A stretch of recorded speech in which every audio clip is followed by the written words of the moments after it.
Gue ngerasa ada salah satu faktor why agama tuh berbahaya di saat dimisinterpretasi dengan level of cintanya yang berlebihan. Dalam perkara-perkara yang bisa kita pilih, itu bukan takdir dalam pandangan Islam.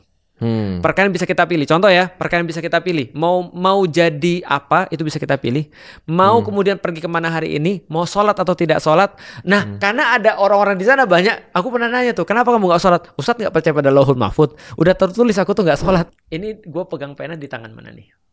Lo nggak tahu. Nggak tahu. Dan gue bilang sekarang gue udah pindahin penanya. Ini pindah kemana? Nggak tahu juga. Berarti kita nggak akan bisa mengatakan sesuatu berubah kalau kita nggak tahu apa-apa. Nah, takdir itu kita benar-benar nggak tahu. Lauhul Mahfud kita nggak pernah lihat. Takdir Allah kita nggak pernah tahu.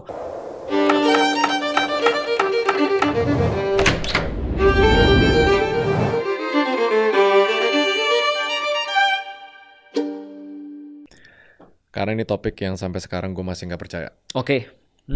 Tugasku membuat lu sedikit lebih percaya. Consider lah. Ya, consider. Kan customer journey itu awareness dulu, consideration gitu. Dan memang ini adalah topik yang orang-orang banyak, walaupun sudah aku jelasin berkali-kali ya, ini banyak orang salah paham.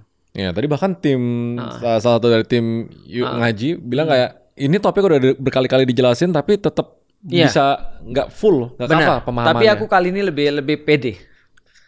Harusnya kapasitas lu bisa ngerti apa yang aku sampaikan dengan lebih mudah harusnya. Oke, jadi ini mungkin netizen ini karena episode terakhir di week 2 Escape from Your Mind. Jadi kita mau membuat kepala ngebul.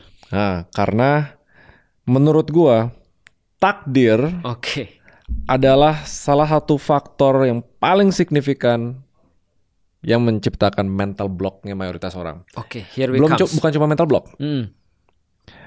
Kebutaan terhadap agama juga. Tidak produktif. Pasrah. Bukan berserah. Karena gue tipe yang percaya ya itu aja dari tawakal sama ikhtiar. Surrender. Kita berserah, bukan pasrah. Tapi mayoritas banget takdir itu pasrah. Dan mereka nggak ngelakuin yang terbaik yang mereka bisa gitu. Dan itu sering banget salah artiin, dan sekarang udah widespread di masyarakat umum bahwa it is what it is. Gue hate banget orang kalau bilang it is what it is. Kayak Raymond cuma ditakdirkan nanti kalau di umur segini punya segini. Gua nggak percaya itu. Nah, kalau itu ada di ajaran Islam, pertama dulu deh, gue dosa nggak sebenarnya untuk nggak percaya itu? Mengimani takdir itu wajib. Oke, berarti gue dosa. Bukannya dosa, itu bisa membuat orang keluar dari Islam. Oh iya? Tapi itu bisa membuat orang keluar dari Islam. Tapi lu nggak gitu. Karena gini ceritanya, kalau ada orang nggak mengimani takdir, itu berarti dia keluar daripada Islam. Karena itu termasuk rukun iman sebenarnya. Rukun iman itu berarti harus ada. Nah, tapi yang lu maksud adalah lu menolak pemahaman tentang takdir yang salah, and that's okay. Oke. Nanti berarti gue belum tahu pemahaman takdir yang benar. Benar. Nah, setelah aku jelasin nanti lu pasti nggak ada masalah beriman pada takdir. Berarti kita bahas yang salah dulu ya. Yang salah. Lu ada contoh nggak? Nanti gue lengkapin. Ada contoh nggak yang lu paling benci selain orang yang bilang gue tuh memang udah terlahir tuh begini gitu maksudnya. Selain itu adalah nggak lagi yang lu benci? Oh, kalau ditanya study case-nya hampir semuanya di bisnis, di karir, di misalnya, aduh gue nggak bisa bangun pagi atau gue apa. Ini hal-hal yang bahkan mereka, nih misalnya bangun pagi, itu udah jelas, itu udah manusia, itu psikologi, itu habit gitu loh. Tapi dia bisa dibilang lagi nih, gue sampai penasaran, gue riset ya, apa emang ada beberapa orang terlahirkan tuh nggak ada opsi untuk nggak bisa bangun pagi. Itu udah menurut gue ultimate mental block. Sampai at one period di semua tim gue sering melontarkan kata mental block. Lu yang ngehalangin diri lu mental sendiri. Block gitu ya. Mental block, gue udah berapa kali mental block lu ini, mental block kayak gitu misalnya. Karena gue kesel banget. Hal kecil yang bikin orang kayak limiting themselves, limiting belief. Betul. Itu kalau resminya namanya limiting belief. Kepercayaan yang membatasi diri sendiri. Betul. Gitu. Aku anak orang miskin. Berarti aku pasti miskin. Ya kan? Aku tuh sudah tertulis di Lauhul Mahfud. Nah, nanti gue jelasin Lauhul Mahfud apa. Jadi di dalam Islam tuh ada gini. Di dalam Islam tuh ada pemahaman Allah sudah mencatat segala sesuatu kejadian di muka bumi ini. Dan tentang manusia yang hidup di dalamnya, sampai satu daun aja putus daripada dahannya, itu semua sudah tertulis di Lauhul Mahfud. Sudah tertulis ini predestined di dalam bentuk buku, tulisan atau kayak tulisan dalam bentuk buku, Lauhul Mahfud namanya. Nah, itu semua udah ada. Makanya orang sering beralasan gitu. Kayaknya sudah tertulis di Lauhul Mahfud bahwa aku tuh seperti itu. Gitu kan ya. Jadi tentang takdir. Apalagi kadang-kadang orang bilang kalau yang sering aku dengar ya, udahlah kalau udah rezeki pasti dapat. Kalau belum rezeki berarti nggak dapat. Ini perkataan bagus tapi maknanya salah. Jadi orang tuh nggak mau berusaha keras untuk bisa dapetin rezeki. Nggak mau ikhtiar. Nggak mau ikhtiar. Padahal kita udah bahas tentang ikhtiar dan tawakal kan ya. Dan juga contoh apa lagi? Misalnya contoh gini, ketika nilai ujiannya dapat kecil, ibunya nanya, kenapa nilaimu jelek? Dia bilang sudah takdir bu. Kenapa yang lain jadi bagus? Kan ibu harus beriman pada takdir. Semuanya tuh ditentukan oleh Allah. Covid kemarin. Kenapa nggak pakai masker? Bro, ajal tuh sudah takdirnya Allah.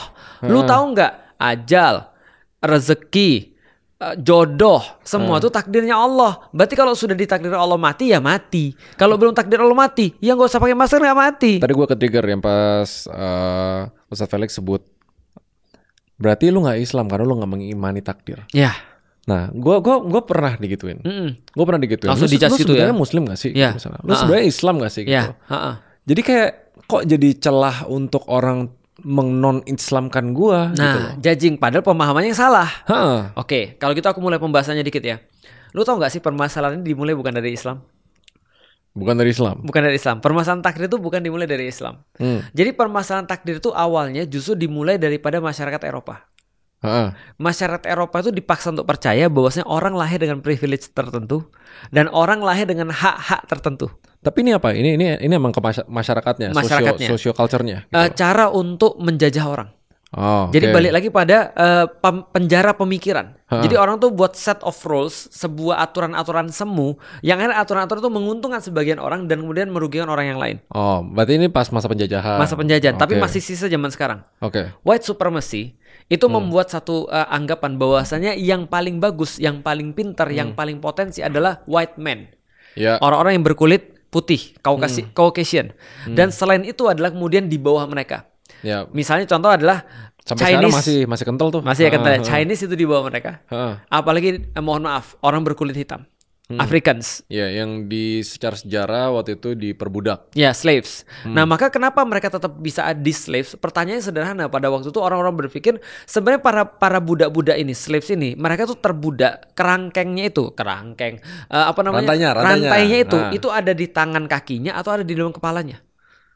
Ternyata di kepalanya, bukan di kakinya. Apa yang mereka dipahami? Udah, kamu memang sudah terlahir seperti ini. Nanti kamu akan bisa berbahagia di surga. Karena kamu sedang melayani kepentingan Tuhan pada saat itu. Maka budak-budak. Itu perbudakan untuk kepentingan Tuhan. Dijadikan sebagai legitimasinya adalah agama. Untuk melegitimasi mereka. Ingat ya yang aku kasih tahu Adeo Rex, Arege Lex. Waktu itu berlaku sebuah adagium Adeo Rex. Tuhan Deo memilih Rex, raja. Arege Lex. Rege artinya adalah dia membuat. Lex, sebuah legislasi, sebuah hukum. Maka raja itu kemudian yang dipilih oleh Tuhan, raja itu yang membuat hukum. Maka perkataan raja adalah titah Tuhan. Titah raja adalah firman Tuhan. Maka salah satu kemudian firman Tuhan adalah ada yang namanya landlord, ada yang namanya proletar. Semua ini sudah ditakdirkan oleh Tuhan. Kamu gak usah protes. Berarti pemahaman ini sebenarnya sudah sejak lama. Orang-orang menjadikan adanya divine, adanya sesuatu yang kemudian tidak terjangkau atau sesuatu yang kayak Tuhan gitu sebagai cara untuk surprising orang lain. Nah, itu adalah problemnya sekarang. Sehingga orang lain jadi ada masalah di situ. Tapi bedanya semua bentuk takdir itu de jure. Sedangkan kalau agama bertitah itu de facto. Agama bertitah gimana misalnya? Ini udah konkret, nggak bisa diganggu gugat. Kalau de jure itu kayak karena semuanya dan karena sejarah, semua orang sudah mempercayai itu, tapi nggak written dan ini tidak bisa diganggu gugat. Itu de facto. Kalau de facto tuh nggak bisa diganggu gugat. Itu udah, misalnya direktur utama dikasih jabatannya, de facto pemimpinnya. Kalau de jure ternyata ada nih salah satu manajernya, apa gue kebalik ya? Kebalik, de facto yang kenyataannya. Kalau de jure by law. Ya? By law. Nah itu tapi bedanya kan di sana. Kalau takdir yang itu written, ya kan. Kalau itu yang satu karena dibentuk. Nah, kalau gitu aku coba masuk kepada pembahasan Islaminya dulu sebelum kita bahas kita kulitin semuanya ya. Menurut lu gini, kalau ada pemahaman orang gini, ada orang yang ditinggal sama ibunya. Tadi kan pemahaman yang salah ya. Ini aku cerita pemahaman yang benar. Ada orang yang ditinggal ibunya, dia stres banget, Rey. Karena dia stres banget. Kemudian Islam bilang gini, itu sudah takdir. Diambilnya ibumu itu sudah ajal. Memang sudah waktunya dia diambil oleh Allah, sabar. Kalau kamu beriman pada keputusan Allah ketika ngambil ibumu ini, maka kamu akan mendapatkan kebaikan. Kalau itu bagus gak? Bagus. Untuk membantu dia grieving. Betul. Nah, itu yang dimana dengan takdir. Ada seseorang perempuan, dia ngelihat kenapa yang lain putih semua ya, Caucasian putih semua, sedangkan dia hitam. Dia bilang, ada yang salah apa sama aku? Islam datang lalu berkata, kamu sempurna apa adanya, nggak ada yang salah sama kamu. Kamu harus menerima dirimu karena itulah yang diciptakan oleh Allah sempurna. Dan jangan lihat bahwasanya orang itu ditentukan oleh hitam atau putihnya, tapi oleh ketakwaannya. Berarti takdir Allah menciptakan kamu dengan warna kulit begini adalah bagian daripada kebijaksanaan Allah. Itu bagus gak? Bagus. Nah, berarti aku mau ngajuin satu teori nih. Teorinya adalah manusia tuh senantiasa bisa cope dengan sesuatu kalau dia tahu dua hal. Pertama, dia tahu dengan yang namanya sesuatu yang bersifat kenyataan, satu yang bersifat harapan. Ada realitas, ada kemudian ada yang namanya harapan. Contoh misalnya, dan ketika harapan dan kenyataan ini berbeda atau punya delta, maka masalah tercipta. Benar. Semakin besar kemudian antara harapan dan kenyataan, semakin besar masalah. Oke, coba kita lihat ya. Kalau bahasa Jerman das Sollen dan das Sein kalau nggak salah. Pernah dengar. Pernah dengar ya. Nah, jadi problematika itu tercipta karena ada harapan dan kenyataan yang punya delta. Aku berharap aku dapat gaji 5 juta. Ternyata gajiku 500.000. Itu masalah tuh. Berharap atau berekspektasi? Berekspektasi dan berharap sama. Oke. Nah, tapi kalau misalnya aku berharap punya gaji 5 juta dan gajiku 4 juta, maka masalahku nggak sebesar yang tadi. Oke, nah kalau gitu coba lihat. Bagaimana caranya supaya manusia tidak bermasalah? Ada 2 cara untuk cope. 1, mendekatkan harapannya kepada kenyataan. Yang kedua, mendekatkan kenyataannya terhadap harapan. Oke. Yang lu maksud dengan takdir yang salah, yang lu benar-benar protes, itu adalah ada orang-orang yang menyangka bahwasanya dia berharap sesuatu dan kenyataannya ada di sini, maka dia bilang ini tetap masalah karena gua nggak bisa apa-apa, padahal dia bisa ke sini. Tapi yang dimaksud dengan Islam, dengan takdir adalah ketika ini kenyataannya nggak bisa diubah, maka lu yang harus kemudian mendekatkan harapannya ke kenyataan. Itu takdir. Oke, sebenarnya gini. Safe tuh kalau teorinya kayak gitu, takdir dalam Islam adalah untuk membantu orang, bukan berserah sih kata-katanya sih, untuk membantu orang cope. Bahasa Indonesianya cope itu apa? Mendekatkan hope kepada kenyataan. Iya. Karena kenyataannya nggak bisa berubah. Karena tujuannya gini, kalau misalnya ekspektasi sama realita itu jauh berbeda banget, itu kan yang sumber segala masalah. Betul. Masalah mental betul. Betul. Ya kan? Betul. Kenapa orang tua sama anaknya suka marah-marah? Kenapa dia kecewa? Kenapa dia frustasi sama stres? Karena selalu terjadinya jauh nih ekspektasi sama realita. Gitu. Betul. Nah, kadang cara cope-nya adalah realitanya dibawa ke ekspektasi. Ya, atau enggak ekspektasinya diturunin ke realita gitu kan. Takdir adalah ekspektasinya diturunin ke realita. Ekspektasinya diturun ke realita. Because realitanya nggak bisa berubah. Nah, tapi gini, oke. Kalau di case-case yang tadi disebut itu bagus. Betul. Jadi kan ada bagus, ada jeleknya. Tapi kalau misalnya orang nangkapnya kayak gini, oh Ustadz Felix bilangnya kita turunin ekspektasi ke realita. Ya, dalam perkara-perkara yang realitanya nggak bisa diubah ya. Nah, realita nggak bisa diubah. Tapi kalau realitanya bisa diubah, nggak. Gua percaya realita bisa selalu diubah. Oke. Given 2, effort usaha sama waktu. Oke. Menurut gua. Ini ikhtiarnya nih, ini ikhtiarnya. Tawakalnya berserah gitu. Betul. Contoh nih, kita berekspektasi punya gaji 10 juta. Tapi realitanya sekarang gaji 5 juta. Sepakat, itu realitanya bisa diubah dan harus diubah. Bisa diubah. Ya. Dan ya udah nggak apa-apa deh, gue jalanin dulu aja karena mungkin memang sekarang porsiku segini. Padahal bisa secara proaktif coba lihat job desk-nya yang gaji 10 juta tuh berapa, apa yang harus dilakuin, tangganya apa, soft skill-nya apa. Kalau dia bisa copy, gitu, dia bisa punya yang sama. Benar. Justru gue lebih setuju skenario di mana realita yang didekatkan ke ekspektasi dengan usaha dan waktu. Nah, itu bukan takdir. Itu namanya di dalam Islam ikhtiar. Ikhtiar, benar. Betul. Nah, berarti kalau ada orang nih realitanya bisa diubah kepada takdir dan dia tidak melakukannya, dia bukan beriman pada takdir, berarti dia malas. Nah, iya. Dan takdir dijadikan tameng. Nah, iya, gue gak sukanya itu. Nah, makanya berarti dia punya salah persepsi paham. buruk terhadap takdir. Itu betul kalau itu betul. Karena dia sebenarnya bisa menjadikan realitanya mendekat kepada harapan. atau ekspektasi, tapi dia tidak melakukan, maka dia malas sebenarnya. Tapi dia menyalahkan takdir. Makanya zaman sekarang banyak orang-orang Muslim, banyak orang-orang ngelihat orang Muslim malas. Karena kenyataannya sekarang yang banyak adalah ketika mereka punya masalah, mereka bisa berbuat sesuatu, tapi mereka gak berbuat sesuatu. Nah, tapi kedekatan mereka terhadap agama, karena kan tadi takdir itu apa? Salah satu apa? Takdir itu salah satu rukun iman. Rukun iman yang wajib diimani. Diimani gitu kan. Saking dia tanda kutip misalnya taraf berpikirnya belum oke, tapi dari kecil diajarin agama, dia tanda kutip buta agama, dan dia percaya takdir. Kepercayaan itu sangat kuat. To the point sebenarnya dia berpotensi untuk bisa ngelakuin hal-hal yang luar biasa. Tapi dulu mama ajarin ini dulu, Al-Quran ini dulu, ini bilang pokoknya dia tuh pinter nih. Tapi dia dapat gaji yang pas-pasan, padahal dia harusnya bisa lebih. Tapi dia, ini takdir. Betul. Bahaya. Gue ngerasa ada salah satu faktor why agama tuh berbahaya di saat dimisinterpretasi dengan level of cintanya yang berlebihan. Kalau menurut gue. Lebih tepatnya menurutku yang ngajarin salah sih. Ada faktor itu, tapi cintanya berlebihan. Kalau menurut gue berlebihan tuh kayak gini. Ini kayak dulu. Kita baru bahas, cuma ada 2 orang gak bisa diomongin kan, orang bodoh sama orang bucin. Buta cinta sama. Betul, sama cinta. Ini orang yang milih pemilu sih. Oke. Kita udah lewat minggu pertama ya, udah lama krisis ya. Tapi analoginya buta agama, cintanya berlebihan tuh karena gak disertai dengan pengetahuan. Betul. Sepakat. Iya kan? Betul. Misalnya kayak kalau misalnya kita bucin banget nih sama cewek sampai kayak langsung yakin banget semuanya kita rela ngelakuin, kita beliin mobil dan lain-lain. Karena pengetahuan kita nggak dikejar sama. Benar. Gitu benar. Nah, agama sering terjadi kayak gitu. Banget. Dan takdir selalu ditamengin. Banget. Dan gue sedih. Setiap gue ngeliat orang berkaca di balik takdir padahal he can do or she can do way more. Betul. Makanya kita sepakati dulu berarti itu bukan takdir kan ya. Tapi itu sebenarnya adalah wilayah ikhtiar sebenarnya. Harusnya wilayah ikhtiar. Ya, kemarin kan kita belajar tentang tawakal ikhtiar. Betul. Kan. Makanya sama istiqomah. Wilayah takdir hanya barang-barang yang nggak bisa dia kuasai. Yang dia nggak akan diminta pertanggungjawaban. Yang tadi bagian realitas yang nggak bisa diubah. Contoh misalnya. Dan semua orang bisa memaklumi, contoh ya. Nah, kenapa nggak kayak gini? Oke, sorry dipotong. Ini penting.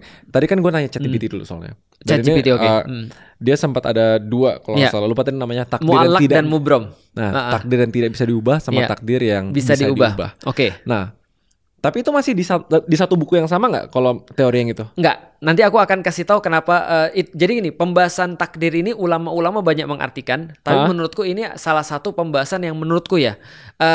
Nantinya akan menimbulkan masalah baru. Nanti aku kasih tahu kenapa mu'allaq dan mubrom itu nantinya akan menimbulkan problematika yang baru. Tapi ini salah satu kayak usulan dari para ulama. Usulan dari para ulama untuk mengkompromikan permasalahan-permasalahan yang bisa diubah dan nggak bisa diubah. Oke, ini penting ini salah satu ya. Oke, berarti kita satu-satu dulu ya. Berarti di dalam Islam kalau kita mau ngambil gambaran besarnya, takdir adalah sesuatu yang kita nggak bisa ubah dan semua orang pasti udah ngerti itu nggak bisa diubah. Semua orang bersepakat dengan sesuatu itu nggak bisa diubah. Contoh, kalau ada karyawan yang datang ke kantor lu, lalu kemudian bilang, lu kemana aja? Ini jam berapa? Jam 11. Lu waktu tanda tangan untuk kerja jam berapa? Jam 8 kan? Kenapa jam 11 baru datang? Dia bilang, udah takdir bos. Lu nggak percaya takdir bos? Lu bilang apa? Kalau gue jadi bosnya, gue bilang gini, takdir lu juga hari ini angkat kaki dari kantor ini. Ya kan? Kalau dia mau main takdir, kita bisa main takdir dong. Ya kan? Gitu ya, kita balas takdir juga kan. Kalau dia nggak terima, loh aku nggak terima, emang salah gua apa? Ya udah takdir. Takdir. Nah gitu kan ya, kita bisa balas begitu. Iya, kita Uno reverse. Jadi kalau salah sekalian kan gitu kan ya. Nah tapi kalau ada sesuatu yang orang-orang semua tahu, contoh ya, kenapa lu datang jam 11? Dia bilang gini, mohon maaf, ibuku meninggal. Realitasnya nggak bisa diubah dong. Ibunya meninggal nih. Kita bilang, kenapa kamu masih masuk kantor? Pulang aja dulu. Ambil waktu. Urusin ibumu dulu. Karena kita semua sudah paham bahwa ini gak bisa diubah nih. Ibunya gak bisa hidup lagi. Kecuali kalau besoknya dia datang lagi, dia bilang ibunya mati lagi. Nah itu ngehe. Udah takdirnya tanda tangan surat resign. Nah betul. Nah itu maksudku kan. Nah artinya kalau kita lihat berarti di dalam Islam takdir itu adalah perkara-perkara yang kita gak bisa ubah. Dan kita yakin itu sudah ketentuan Allah dan pasti baik bagi kita. Kalau gue ngerasa kayak gini ya. Kalau misalnya gender kita. Iya. Kita dilahiri oleh laki-laki atau perempuan, di mana, betul, ras itu apa? Itu menurut gua oke lah takdir. Itu takdir. Tapi kalau misalnya outcome, misalnya gini. Nah ini kontroversi nih. berapa banyak uang yang gue bisa hasilkan di umur tertentu, itu udah tertulis kalau menurut ini Islam. Itu pilihan. Nah, nanti kita bahas lagi tentang takdir yang lebih berat ya. Tapi di level ini kita bahas dulu, kita sepakati dulu itu pilihan. Itu pilihan. Nah, nanti kita akan sepakati takdir mana yang nanti mencakup yang lu bahas. Yang lu pernah dengar kan, ada orang lahir sudah ditentukan sebagai orang-orang yang bahagia atau sengsara, masuk surga atau masuk neraka. Ini kayaknya semua predestin dong. Termasuk kita kaya atau miskin jadi predestin dong. Nah, itu kalau ditanya pada orang-orang kebanyakan, mereka langsung jawab jump to conclusion, itu semua takdir. Dan itu yang lu maksud bener-bener pikiran gak produktif, dan gue sepakat. Oke, berarti kita sepakati dulu ya. Ras itu takdir. Maka aku beriman, ya Allah, aku beriman kepada Engkau, aku dilahirkan sebagai orang Cina di Indonesia.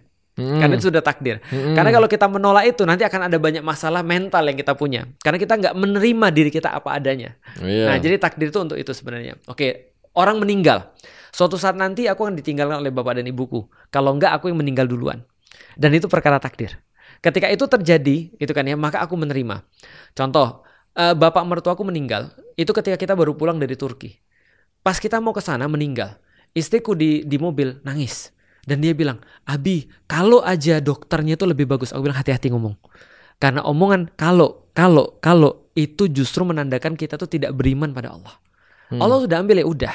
Kalaupun terjadi kelalaian dokter dan segala macam itu kita bisa proses nanti, tapi kita terima dulu bahwa bapak udah nggak ada. Oke, gue udah mulai nangkap. Ya.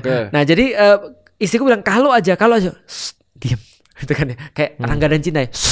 Gitu. Kayak di mana ya? Lu nonton gak sih?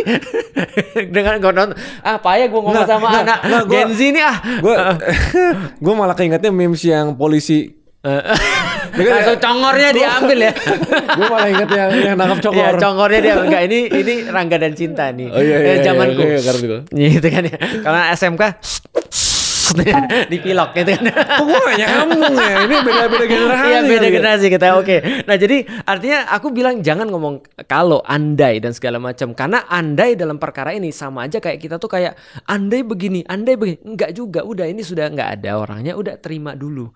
Kop dengan itu dulu. Nah, itu takdir. Nah, dalam perkara-perkara yang bisa kita pilih, itu bukan takdir dalam pandangan Islam. Perkara yang bisa kita pilih. Contoh ya, perkara yang bisa kita pilih. Mau jadi apa, itu bisa kita pilih. Mau kemudian pergi kemana hari ini, mau sholat atau tidak sholat. Nah, karena ada orang-orang di sana banyak. Aku pernah nanya tuh, kenapa kamu gak sholat? Ustadz gak percaya pada Lauhul Mahfud. Udah tertulis aku tuh gak sholat. Nah itu langsung mulutnya diginiin tadi congor. Congornya ditangkap kalau kayak gitu. Gue sih kesel juga kalau kayak gitu sih. Nah itu betul, gue sepakat. Nah sekarang kita masuk ke layer yang kedua. Tapi ini layer yang pertama udah masuk ya. Layer yang kedua, mengenai dengan segala sesuatu kejadian di mana di dunia ini, dan termasuk tadi takdir itu ada yang bisa diubah dan nggak bisa diubah. Nih, pertama aku mau bahas dulu tentang bisa diubah atau tidak bisa diubah. Gini, aku mau ngambil ini nih. Ada yang lebih kecil nggak sih? Ada pena nggak? Nah itu aja tuh inhaler ada di sana. Ini pena nih. Aku pegang pena ini di tangan mana? Tangan kanan. Kalau aku pegang pena ini di tangan kiri, maka lu bisa jelas melihat perubahannya. Karena tadinya di kanan, sekarang di kiri. Oke, kalau gini gimana? Ini gue pegang pena di tangan mana nih? Lo nggak tahu. Nggak tahu. Dan gue bilang sekarang gue udah pindahin penanya. Ini pindah kemana? Nggak tahu juga. Berarti kita nggak akan bisa mengatakan sesuatu berubah kalau kita nggak tahu apa-apa. Nah, takdir itu kita benar-benar nggak tahu. Lauhul Mahfud kita nggak pernah lihat. Takdir Allah kita nggak pernah tahu. Jadi kita mengatakan, contoh ya, ada hadis yang mengatakan gini. Siapa yang memperbanyak silaturahim maka umurnya diperpanjang. Itu ada hadisnya tuh. Tiba-tiba ada seorang kakek-kakek mati umur 100 tahun. Lalu kemudian cucunya bilang begini, kalau ini karena beliau suka silaturahim. Kalau nggak silaturahim mungkin dia 70. Itu sok tahu namanya. Karena we never know. Dia ditakdirkan berapa dan meninggalnya berapa setelah dia silaturahim. Maka perkara-perkara yang kita nggak tahu ini kita nggak bahas. Berarti simpelnya gini, kalau orang yang bilang oh itu udah takdirnya gue, berarti dia ngelangkahin Allah. Karena dia sok tahu. Pembahasan kita selesai nih. Bener kan? Harusnya gitu kan? Lu udah kesimpulan itu. Oh, gue kecepatan ya. Itu kesimpulan. Itu kesimpulan. Orang yang bilang ini takdir, dia ngelangkahin Allah berarti. Benar.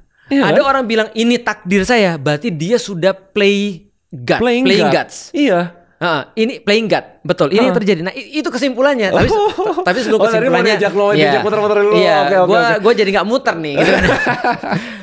jadi gini, ketika kemudian kita nggak tahu itu berubah, maka sebenarnya kita nggak bisa bilang itu berubah. Berarti ada orang bilang takdir, ada misalnya ada ulama bilang, walaupun ini cara mereka untuk menyederhanakan ya, ada ulama bilang bahwa ada takdir itu ada yang bisa diubah dan nggak bisa diubah misalnya. Nah kita tahu mana yang bisa diubah, orang kita nggak tahu semuanya. Gitu maksudnya. Nah contoh kayak gini bisa, ini gara-gara aku begini lantas aku ini lagi berubah takdir. Who knows? Jangan-jangan kamu memang ditakdirkan begitu. Contoh misalnya gini, ada orang tinggal di Jakarta, tiba-tiba dia pindah ke Bogor kayak aku. Lalu aku bilang, aku sekarang merubah takdirku yang dulunya tinggal di Jakarta menjadi tinggal di Bogor. Siapa ngomong? Siapa tahu takdirnya memang aku dari Jakarta terus ke Bogor. Paham gak sih maksudnya? Nah, jadi dalam perkara-perkara yang kita tidak ketahui ini, kita benar-benar tidak boleh bahas. Benar. Nah, itu Islam tuh. Jadi sesederhana itu. Simpelnya gini, kalau gua rekap ya. Ini ada masa depan, ini ada masa lalu, gitu loh. Apapun yang terjadi di masa lalu, takdir mengatakan berarti lo harus menerimanya. Itu satu, ya kan? Tapi yang sering sudah orang kejadian kita harus menerimanya. Menerima gitu loh. Tapi mereka tuh nyampur yang ada di masa lalu ke masa depan, gitu kan? Pas mereka udah menjadi cenayang dan udah punya sixth sense dan lain-lain, takdirku akan segini, dia bukan menerimanya itu namanya. Mungkin ditambahin kayak gini, takdir berarti dia merekayasa. Merekayasa. Bahkan berarti udah jadi Tuhan dia. Udah jadi Tuhan. Betul. Udah jadi cenayang. Betul. Gitu kan. Ketika dia bilang, aku memang dilahirkan jadi orang bodoh. Berarti dia sudah melangkahi takdir. Atau mungkin gini, bahkan kalau berlaku di masa lalu ya. Misalnya kayak kita telat. Gitu, misalnya. Oh ini takdir mengajarkan kita untuk menerimanya. Tapi menerimanya lalu bekerja lebih keras lagi gitu. Nah. Apa mungkin harus ada tambahan itunya gitu. Itu betul. Itu keren banget. Jadi kita terima, misalnya kita telat nih. Betul. Takdir, oke, kita terima bahwa kita telat. Tapi bukan berarti kayak tidak melakukan apa-apa setelah itu. Perbaiki, ngakui kesalahannya gitu. Betul. Itu pembahasan yang lain lagi, lu tau gak? Itu pembahasan di dalam surat Al-Baqarah. Lu lagi pindah ke pembahasan antara Adam dan Iblis. Adam dan Iblis. Iblis itu gak mau terima kesalahan. Adam terima kesalahan. Dan ada bedanya. Ketika Adam menerima kesalahan, dia jadi orang yang mulia. Iblis tidak terima kesalahan, dia jadi orang yang paling hina. Jadi makhluk yang paling hina. Itu jarang menerima kesalahan. Tapi lu benar banget. Jadi gini, tau nggak lu problemnya apa? Allah itu tidak punya past, present, and future. Oh iya, konsep timeline tuh nggak punya. Berarti ketika Allah bilang aku tahu semuanya, bahkan siapa yang masuk surga aku tahu, dan siapa yang masuk neraka aku tahu, dan aku tahu siapa yang dilahirkan untuk sengsara dan siapa yang dilahirkan untuk bahagia, Allah tahu. Itu wajar nggak kalau Allah bilang begitu? Wajar, karena dia di luar kita. Tapi ketika kita mau playing gods, jadi seolah kita bilang, oh kalau gitu Allah sudah tahu dong kita masuk neraka, ngapain kita ibadah? Nah, itu ketika itu dia jadi playing gods. Padahal pengetahuannya Allah itu tidak berarti memaksa manusia. Gua masuk ke level selanjutnya kalau gitu, karena level kedua terlalu mudah bagi lu. Gua masuk level ketiga. Ini agak berat nih. Tapi aku yakin lu bisa. Nih. Coba. Rasul pernah bilang pada para sahabat, tidak dilahirkan anak Adam. Jadi ketika 40 hari ditiupkanlah ruh ke dalam tubuh ibunya itu. Lalu kemudian ketika ditiupkan ruh itu, ditentukanlah bagi dia seperti apa kemudian kehidupannya. Dia jadi orang sengsara atau jadi orang yang bahagia. Dalam bahasa kita kaya atau miskin. Lalu kemudian ditentukan dia masuk neraka atau masuk surga. Semua sudah ditentukan oleh Allah. Tiba-tiba sahabat nanya, ya Rasulullah, ini kayaknya Raymond Chin di masa dulu nih. Langsung protes dia. Ya Rasulullah, kalau semua sudah ditentukan, ngapain kita sholat? Lah kalau kita sholat nanti kita sudah dipastiin masuk neraka, ngapain kita sholat? Lah kalau kita kemudian sudah dipastiin masuk surga, ngapain juga sholat? Iya kan? Bener. What for? Gitu kan ya. Bukan. Lalu Rasul kemudian tersenyum lalu berkata, Rasul ngerti, oh salah server nih bocah nih. Gitu kan ya, salah server nih. Nah, lalu Rasul bilang gini. Jadi gini, Rasul bilang, jadi di dalam Rasul membaca ayat Quran bunyinya begini. Waman a'ta wattaqo wasaddaqa bil husna fasanu yassiruhu lirusra. Wa amma man bakhila wastaghna wa kadzdzaba bil husna fasanu yassiruhu lil usra. Artinya begini, siapapun orang-orang yang beriman lalu kemudian memberikan dan kemudian meyakini pahala-pahala terbaik daripada apa yang dia berikan itu, maka bagi dia Allah akan mempermudah jalannya menuju kebaikan. Tapi siapa yang kemudian bakhil, pelit dan merasa cukup daripada merasa diri udah kaya banget gitu maksudnya, dan dia mendustakan pahala-pahala yang terbaik bahwa Allah akan balas pemberiannya itu, maka Allah akan mempermudah jalannya menuju keburukan-keburukan. Artinya Rasul bilang gini, siapa yang berbuat kebaikan Allah akan permudah jalannya ke kebaikan. Siapa yang berbuat keburukan maka dia akan dipermudah jalannya menuju keburukan. Itu maksudnya adalah ketika Allah bilang tadi, ketika Rasul bilang tadi, artinya Rasul bilang beramallah karena setiap orang akan dipermudah menurut amal-amalnya. Artinya apa? Rasul bilang that's your choice. Mau jadi baik, mau jadi buruk, jangan campurkan dengan servernya Allah. Karena kalau lu campurkan, lu nggak bakal bisa selesai pembahasannya. Nah, sama seperti gini, ada NPC di game. Dia nanya sama lu. Gue agak jujur lebih mundur dari penjelasan yang level 2. Pas 3 oke. Yang pertama udah dibilang bahwa ini udah predetermined. Tapi jadi orang gak mau usaha, jadi ternyata ini bukan predetermined dan ini a choice gitu ternyata pembahasan ketiga determined. Soalnya nambah satu variabel doang, variabel produktivitas, variabel usaha. Betul. Tiba-tiba masuk kepada variabel yang lebih tinggi lagi. Iya, jadi kayak gue ngerasa mundur lagi nih pemahaman gue nih. Betul, karena itu lebih sulit nih. Ada NPC nanya sama lu yang main. Lu main GTA, dia nanya, bos, jelasin dong lu ada di mana bos. Lu ngomong apa tuh? Ya paling kan ada pilihan gandanya nih. Pilihan bener lagi di kota mana gitu. Gimana cara jelasin ke dia? Kita ada di mana gitu? Jelasin dong dunia lu kayak apa bos? NPC di GTA. NPC ini analoginya breaking the fourth wall nih, nanya gitu. Iya. Lagi di video game. Enggak, bukan, dia di video game. Lu di dunia nyata. Dia nanya, "Bos, dunia lu kayak gimana sih?" Gue di real world gitu loh. Terus dia bilang, "Real world tuh kan aku juga di real world." Lu bilang apa? Real world yang beda dengan lu. Iya. Bedanya apa? Lu bilang apa? Lu digital, gue analog gitu misalnya. Digital analog tuh apa? Ya ngerti. Terus dia bilang gini, "Bos, apakah aku bisa memilih?" Nyatanya di game tuh dia bisa milih. Tapi apapun pilihannya kan kita udah tahu. Ya kan ya. Ada kita nonton apa? Terus dia nanya lagi gini. Oke. Dimensinya beda ya. Berarti yang cuma bisa ngomong sebenarnya ya Allah. Kesimpulan yang sangat shortcut. Yang cuma bisa ini takdirnya apa itu cuma Allah, udah. Tidak hak kita. Siapapun manusia yang bilang bahwa ini takdirku akan begini, berarti pasti dia salah. Maka apa yang Allah bilang itu yang haknya Allah doang. Paham maksudnya? Paham. Gue padahal mau jelasin tentang lokasi tadi. Lu gue langsung nangkap. Pas yang analoginya kan kalau di game itu, gue tuh Allahnya kan. NPC itu manusianya gitu. Pasti nanya. Oh ngerti. Memang mudah menjelaskan pada lu. Jadi itu ngerti. Kita gak usah panjang nih berarti ya. Padahal gue masih nyimpen banyak dalil yang lain loh. Simpel lagi nih. Soalnya belum selesainya gini. Ini kan kita mau nge-konklusiin keluar dari penjara pikiran. Betul. Karena menurut gue ya, mayoritas yang nonton masih ada salah persepsi soal takdir. Lebih ke kayak gini. Then what's next? Iya. Kan kita udah membuat dari tadi awalnya bisa tidak bisa ke bisa ya. Kognitif itu ya. Kognitif dari tidak mau dari tidak tahu ke tahu. Oh ya, dari tidak tahu ke tahu. Anggap ya semuanya udah tahu nih tentang takdir sekarang udah nggak bisa disalahgunakan dan diucapkan yang dari ikhtiar. Manusia. Ya, untuk yang ikhtiar gitu. Nah, terus selanjutnya gimana ya? Yang selanjutnya lupa gue tadi yang kedua. Yang kedua afektif dari mau tidak mau ke mau. Tidak mau ke mau. Gue asumsi semua yang nonton di sini udah itu mau ikhtiar. Mau. Ikhtiar gitu loh. Gimana cara bisanya?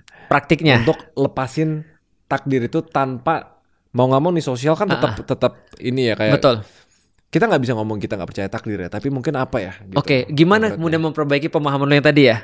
Sebenarnya lu nggak salah sih, pemahaman lu tuh lu menolak pemahaman yang salah yang tadi kita bahas itu. Bahwasanya ya cuma Allah yang berhak bilang takdir, benar banget, dan itu tidak porsi kita. Kalau kita kemudian bilang takdir itu pasti salah jadinya. Nah maka kita cuma beriman aja, karena kan Allah yang ngomong kita tinggal menerima aja. Kalau gitu praktiknya seperti apa? Nih coba lihat ya. Ketika misalnya contoh dalam satu kehidupan lah, dia udah tahu bahwasanya Allah itu menakdirkan pasti kemudian yang baik bagi dia. Dan kemudian dia itu kemudian melakukan sesuatu itu semua tergantung dia, ikhtiar dia dalam perkara-perkara yang dia bisa pilih. Dan dalam perkara-perkara nggak bisa dia pilih, dia tinggal bilang ini, ya Allah semoga aku disabarkan untuk menerima ini. Maka sesederhana ini di dalam Islam, kata-kata di dalam suratul Fatihah. Balik lagi suratul Fatihah. Iyyaka na'budu wa iyyaka nasta'in. Lu tahu arti nasta'in apa? Ista'inu adalah kalimat yang menggambarkan satu aktivitas khusus, yaitu adalah minta tolong ketika seluruh cara sudah dicoba dan itu not work. Itu ista'inu. Artinya adalah ketika kita cuma minta tolong pada Allah, itu namanya nyuruh Allah. Ya Allah ini ada barang, angkatin dong, itu namanya nyuruh. Tapi kalau kita udah ngangkat, gak bisa pakai tangan, Pakai apa lagi? Pakai Iron Man, sarung tangan Iron Man, nggak bisa nih. Apalagi misalnya kita pakai katrol, nggak bisa juga. Baru ya Allah, ini benar-benar nggak bisa. Bisa nggak tolong aku? Artinya dia akan bekerja sampai satu titik yang benar-benar dia sudah pol, nggak ada lagi yang lain. Baru kemudian dia bicara. Kalau sudah nggak bisa, semua nggak bisa, dan dia benar-benar kemudian sudah melakukan semuanya, ini takdir. Produktif nggak orang? Tapi kalau misalnya dia kemudian belum melakukan semua itu, ini belum sampai titik itu. Tapi rentan untuk, let's say kalau pertama dia ngelakuin itu dengan baik, gitu loh. Tapi lama-lama, you know how manusia, betul. Dia akan break, mengkompromi. Betul. Awalnya sih memang dia semaksimal mungkin nih sebelum dia akhirnya bilang oke, ini takdir. Tapi manusia tuh rentan mengkompromi. Nah, makanya di dalam salah satu hadisnya Rasul bilang kalau sudah bicara takdir tinggalkan, nggak usah bahas. Karena itu nanti akan jadi nggak produktif. Oh, itu ada di hadisnya? Ada. Ketika sudah bicara tentang takdir tinggalkan, ketika berbicara tentang sahabatku tinggalkan. Artinya itu tidak perlu dibahas karena hampir semua urusan manusia tuh bisa untuk diubah seperti kata lu di awal. Coba gua kasih tahu dikit ya. Muhammad Al-Fatih. Muhammad Al-Fatih dulu dia harus punya satu strategi yang benar-benar nggak terduga, sehingga kemudian dia bisa menang untuk membebaskan Konstantinopel. Apa idenya tahu? Mindain kapal dari satu selat selat Bosforus kepada Teluk Tanduk Emas. Dan kapalnya dipindahin harus ditarik di atas bukit tingginya 86 meter. Lalu kemudian panjangnya sekitar 1,5 km, 1,5 km. Apa kata prajuritnya? Gak mungkin, mustahil ini, gak mungkin. Tahu apa kata Muhammad Al-Fatih? Jangan bilang mustahil sebelum kamu mati mencoba. Sebelum kami mencoba. Kamu mati mencoba. That's it. Sebelum kami mati mencoba. Berarti kalau kamu sudah mati, benar mustahil. Iya. Takdir works like that. Takdir itu seperti itu. Contoh ya, kita nggak akan, we never know takdir kita, karena yang berhak ngomong takdir hanya Allah. Cuma hanya Allah. Berarti kita bagian apa? Ikhtiar. Iya. Jadi manusia tuh lebih, menurut gue udah suka banget konsep tawakal, ikhtiar, istiqomah. Betul. Itu 3 sebenarnya digabungin nggak sih? Atau 2 lebih common, tawakal, ikhtiar doang? Mau kasih tahu yang belum kasih tahu ke lu ketika bahas tentang tawakal. Apa? Tawakal itu bagian daripada takdir itu bagian daripada tawakal. Oh. Iya, berarti kalau orang udah tahu udah selesai takdir itu sebenarnya.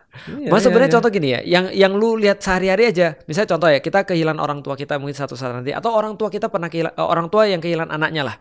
Dia kan benar-benar grieving kan ya. Tapi ketika dia bisa orang-orang yang ada di Marijoa, yang kemarin dibombardir itu. Ketika anaknya meninggal dia bilang gini, ya Allah, aku memahami ini takdirmu, buat hatiku menjadi tenang dan buat lidahku untuk mengucapkan sesuatu yang kau ridho. Itu berarti takdir. Nah, itu membantu mereka banget kan. Nah, termasuk kemudian ketika kita dilahirkan sebagai orang yang tadi berkulit putih, sipit, kita tahu takdir kita seperti apa. Ada orang dilahirkan kemudian cacat misalnya, dia kemudian ridho pada takdir. Anak autis itu takdir. Menerima sesuatu yang tidak bisa diubah misalnya. Betul. Karena banyak orang loh yang kayak kehilangan. Nih, kematian itu sesuatu yang pasti. Iya kan? That's it. Contoh. Realitas. Jadi itu tuh membantu orang untuk bisa menerima realitas. Karena sering mereka kalau nggak ngerti konsep takdir bahwa semuanya itu bisa diubah, semuanya ngerasa semuanya bisa diubah. Dia stres. Gimana cara balikin? Gak bisa menerima sesuatu yang padahal udah jadi takdirnya. Hasilnya Bruce Wayne. Iya benar. Iya benar. Gak bisa menerima takdir tuh bapak tuh. Bener, gak bisa menerima takdir. Oke, nih kita panjang nih. Dia nggak bisa menerima takdir. Atau menerima takdirnya bahwa itu the fact bahwa dia tidak bisa menerima dan mengubah dia menjadi Batman. Itu takdirnya bukan? Nah, itu dijawab di episode terakhir kemarin, The Prince of Darkness. Nah, di Prince of Darkness akhirnya dia menerima takdir. Akhirnya dia mau jadi Batman. Berarti Batman itu takdirnya gitu. Iya, berarti Batman itu adalah takdir dia. Makanya dia kan sempat bertanya-tanya. Takdir itu di saat dia sudah menerima bahwa semua yang terjadi. Takdir itu menerima sesuatu yang nggak bisa diubah.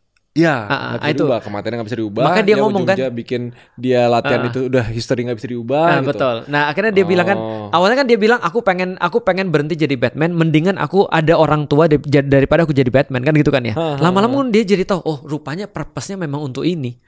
Aku tuh itu semua itu adalah latihanku untuk jadi orang kayak gini gitu maksudnya. Gue sangat amat penasaran nih teman-teman yang nonton. Paham gak? Karena jujur kalau di otak gue emang muter-muter, emang.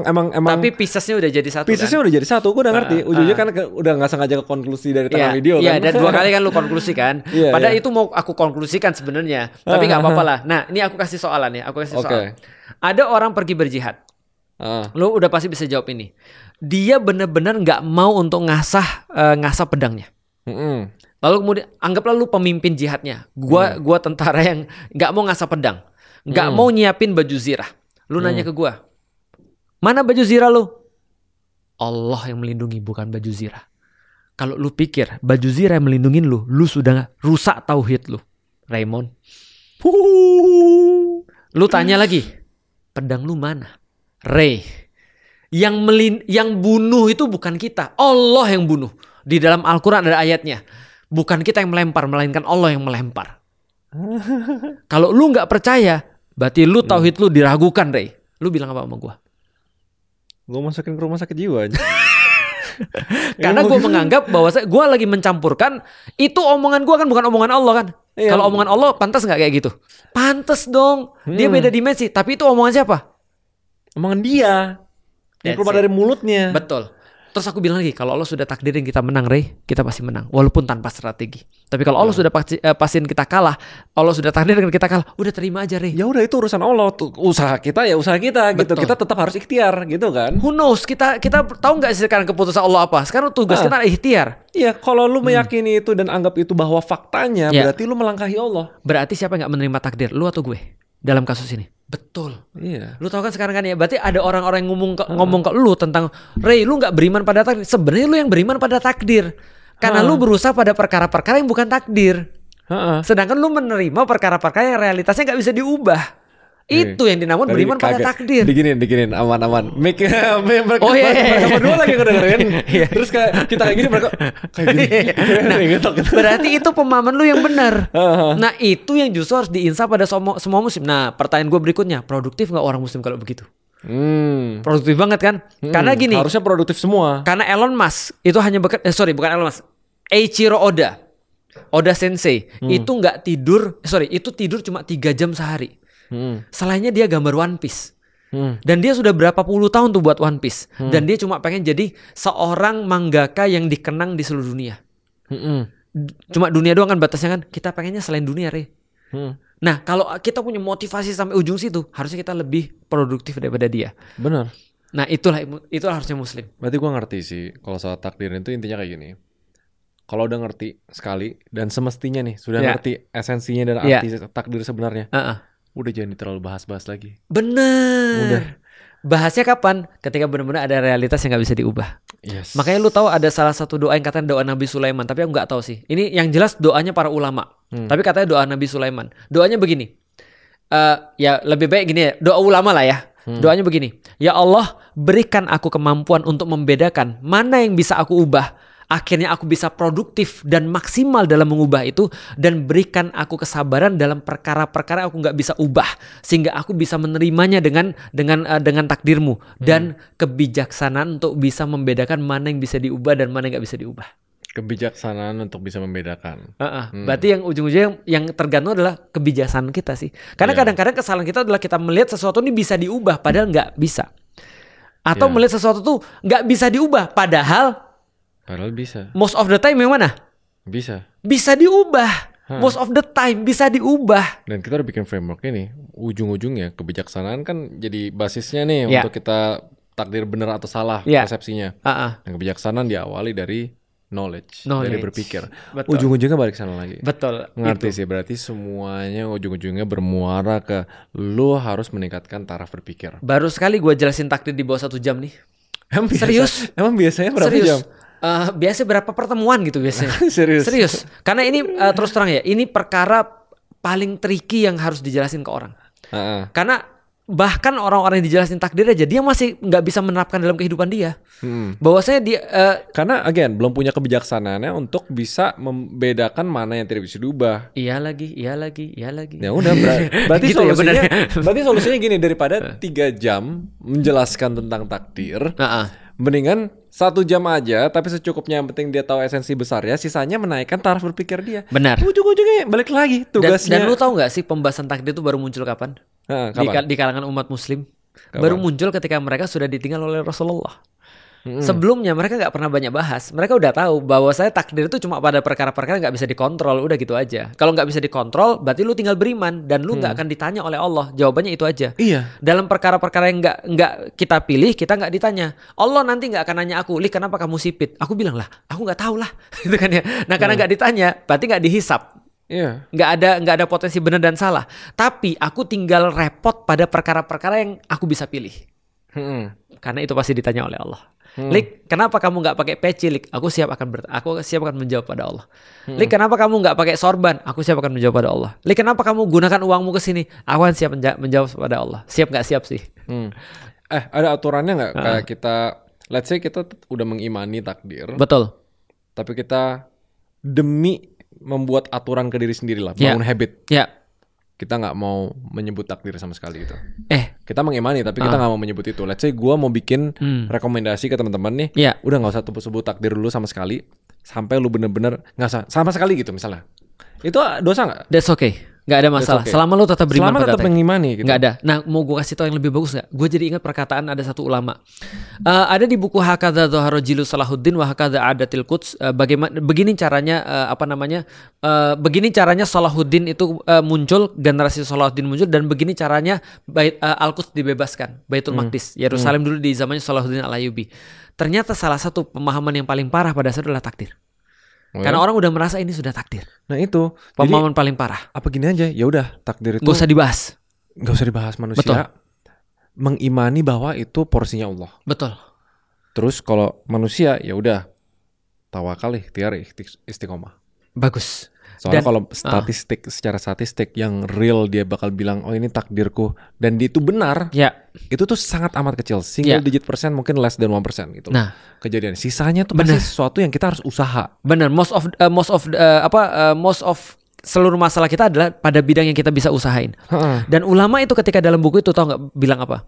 Beriman pada takdir, bukan pasrah pada takdir. Terus dia bilang kita harus melawan takdir. Bahkan kata-katanya begitu. Dia bilang kayak gitu. Melawan takdir, agak kontroversi sih. Benar. Tapi kita tahu maksudnya apa. Maksudnya itu benar. Nah, dijelasin oleh ulama itu melawan takdir apa? Ketika lu sakit pergi ke dokter. Itu namanya melawan takdir. Jangan ya Allah terima. Itu harus. Karena lu gak bisa milih. Makanya kalau yang manusiawi udah paling bener rule of thumb-nya lu jangan ngomong takdir. Ya rule of thumb-nya begitu. Mengimani aja. Ya betul. Mengimani takdir. Ya mengimani aja. Tapi lu gak usah ngomong takdir. Betul. Gitu. Karena biasanya kalau lu ngomong takdir Allah, lu jadi juru bicaranya Allah. Iya. Udah berusaha aja. Iya. Nanti juga gak bisa juga kita tahu kok ujungnya gak bisa. Iya. Mau jadi juru bicaranya Allah itu kata Feren nabi terbaru. Tunggu nabi terbaru dulu. Udah pulang nabi terbaru. Udah pulang. Gitu, tapi nangkep. Udah nangkep ya. Ujung-ujungnya. Berarti lu gak ada masalah kan dengan beriman pada takdir kan? Gak ada masalah. Gak ada masalah. Kalau ini gak ada masalah. Karena lu masalahnya pada orang-orang yang salah beriman pada takdir. Aduh, ini banyak kombinasi episode-episode sebelumnya sih tentang Islam dan Muslim, pemahaman, persepsi dan lain-lain gitu. Berarti memang Pak Ustadz ini sangat amat banyak. Lu bayangin ya, gue belum bahas tentang kemarin appointmentnya sama Ro. Gue belum bahas tentang Abu Bakar sama Abu Ubaidah ketemu dan bahas tentang takdir. Gue belum bahas tentang dalil-dalil takdir. Gue belum bahas tentang perbuatan Allah. Ya, tapi lu udah ngerti. Pantas nggak lebih dari 1 jam. Bagus. Oke. Kalau itu sih semua 3 jam juga nggak cukup. Ya, ada gue udah bahas di video gue yang lain, tapi tetap jadi pertanyaan orang-orang. Soalnya balik lagi kan? Kita tutup di sini deh. Penjara pikiran. Oke. Escape from your mind. Sekarang gue udah nggak pakai ketika lu punya false belief. Ketika sudah dipatahkan. Ketika false belief sudah dipatahkan. Maka jadinya hitam. Gue udah balik udah hitam jadinya nih, putih. udah hitam. Nanti minggu ketiga beda lagi. Dan nanti ingat ya, tanpa lagi. Kita sadar ada banyak false belief di dalam kepala kita yang membuat kita nggak jadi siapa-siapa. Itu benar. Contohnya kayak gini, daripada kayak ini ada ruangan nih, isinya sampah semua. Dan kita nggak tahu itu sampah, taunya itu semuanya berharga karena kita udah ngelakuin itu udah dari dulu gitu. Itu false belief. Kalau mau isinya semuanya berlian, sampahnya harus dibuang dulu tuh. Betul. Harus dan masukin berlian kan. Sebelum dimasukin dulu. Sebelum dimasukin itu berarti ruangan kosong kan. Betul. Berarti harus hitam dulu. Nah, darkness itu harus selalu ada. Jadi kalau misalnya light yang menyinari darkness itu pas terang tapi terangnya salah. Ya. Misalnya kayak kita mau fotografi nih, tapi dia ketutup. Dia kan ada color temperature kan 6.000, 5.000 sekian, ternyata dia salah gitu. Ilangin dulu lampunya, baru diganti dengan lampu lain. Jadi makanya konsepnya tadi awalnya gue kepikiran gitu hitam. Jadi pas kita udah keluar dari penjara pikiran, kita hitam dulu. Blank slate. Baru hitam itu bisa diisi gitu loh. Terakhir aku akan kasih cerita tentang Ibnu Hajar al-Asqalani. Ibnu Hajar al-Asqalani. Ini orang benar-benar sekolah nggak bisa paham apapun, nggak bisa paham apapun. Makanya kemudian saking nggak paham apapun dia bilang kayak batu. Benar-benar nggak bisa pak. Teman-temannya udah kemana dia? Apa-apa tadi? Nah, ini cerita bagi teman-teman ya yang merasa bahwa diri itu kayak ditakdirkan bodoh gitu maksudnya. Ibnu Hajar suatu waktu ketika dia keluar daripada kelasnya karena dia tuh benar-benar nggak bisa belajar apapun, sulit banget kemudian untuk ngapal apapun, dia ngelihat satu batu di gua ditetesin air. Lama-lama bolong. Dia muncul belief yang baru. Apa beliefnya? Batu aja kena air bolong ya. Masa gua kagak? Berarti yang penting konsisten, lakukan terus. Dan dia jadi ulama besar. Istiqomah. Dan lebih besar daripada yang 1000 karomah. Karomah itu miracles kan? Miracles. Nah berarti istiqomah itu penting kan? Nah itu false belief diganti dengan belief yang baru, yang bagus. Makanya ada orang beliefnya, enggak, gua itu adalah orang yang pintar dan gua adalah cepat belajar. Itu bagus. Jangan sebaliknya. Ini pasti bisa, atas izin Allah pasti bisa. Harus begitu orang muslim. Jangan kayaknya takdirnya bukan deh. Gak gitu. Lu bertindak atas nama Allah kalau begitu. Ya udah yakin Allah suruh lu ikhtiar, udah gitu aja. Ikhtiar, tawakal. Dan bagian daripada tawakal adalah takdir. Bagian daripada tawakal adalah ikhtiar itu. Itu kalau di Al-Quran ada urutannya gak sih antara tawakal, ikhtiar sama itu apa? Seperti kata lu, tawakal tuh membungkus semuanya. Itu kata-kata udah paling bagus tuh. Membungkus ikhtiar, membungkus kemudian pemahaman tentang takdir dan segala macam. Itu semua tawakal. Tawakal itu adalah mewakilkan semuanya pada Allah. Tawakal tuh lebih gede daripada takdir berarti ya? Takdir itu part of tawakal yang aku pahami. Kan tawakal kan mewakilkan semuanya pada Allah. Ketika kita diambil orang yang kita sayangi, ya Allah yaudah aku wakilkan padamu. Aku yakin ini yang terbaik. Baik. Nah, itu mewakilkan namanya. Berarti semoga nih ini kan total 7 episode yang menantang pikiran orang. Iya. Aku yakin ngebul sih. Kita emang sengaja cari topik-topik tuh yang gak biasa, kontroversi. Iya betul. Yang udah melekat sama kepercayaan mayoritas orang dan kita tantang dia untuk mempertanyakan kembali. Betul. Supaya dia lebih produktif. Karena kenyataan sekarang kita nggak produktif, kita harus akui dulu. Iya. Maksudnya. Untuk kita benar-benar produktif, produktivitas itu kalau di dunia profesional ya itu efektif dan efisien. Dua-duanya itu produktif tuh. Throughputnya tinggi gitu. Iya.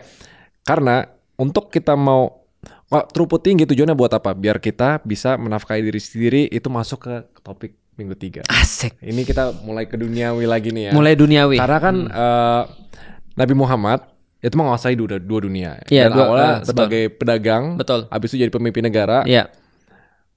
Baru yang satunya lagi apa sih? Sama sebagai nabi. Itu namanya apa ya? Pemeluk agama. Dia menguasai dua dunia, secular and religious. Oke. Tokoh agama, tokoh duniawi. Nah minggu ketiga kita banyak bahas yang duniawi dulu. Betul. Karena itu tetap mau nggak mau sesuatu yang harus kita kontrol sebelum kita masuk ke diri kita yang baru. Dan kita makasih kepada teman-teman ya. Kita makasih. Sudah di pekan kedua ini sudah mau menemani kita. Bahkan aku lihat udah banyak bikin catatan-catatan. Oh iya, ada yang bikin dokumen. Kemarin gue DM salah satu dari kalian tapi belum dibales. Balas tuh. Nanti gue DM aja kalau nggak. Ada yang bikin catatan. Aku udah tahu siapa. Gitu loh. Iya. Per episode dan ada rangkumannya. Dan banyak yang buat rangkuman. Dan aku paling seneng ketika ada orang nonton mereka bikin rangkuman. Which is crazy. Iya. Dan itu seneng banget aku. Jadi ada banyak sih yang bikin. Tapi yang salah satu yang paling rapi nanti kita akan DM. Nanti aku DM aja. Nanti biar nanti ngasih untuk bisa bermanfaat pada yang lain kali ya. Dan lakukan apapun yang teman-teman bisa lakukan untuk bisa menyebarkan. Kalau teman sudah dapat pemahaman dari kita berdua nih, itu kan teman-teman bisa nyebarin ke yang lain juga nggak ada masalah. Dengan cara like, comment, subscribe, nyalain lonceng. Paling simpelnya kayak gitu. Gitu. Tentu. Nah, belajar. Mereka kan pikir ada kebaikan, lalu kemudian kebaikan tuh dilihat oleh orang lain karena dia punya porsi, dia dapat pahala. Nanti mau masuk lagi dapat pahala? Pahalanya dipiutang gitu. Udah kebanyakan ya. Ya udah, oke siap. Thank you semua. See you di week ketiga Escape from Money. Thank you.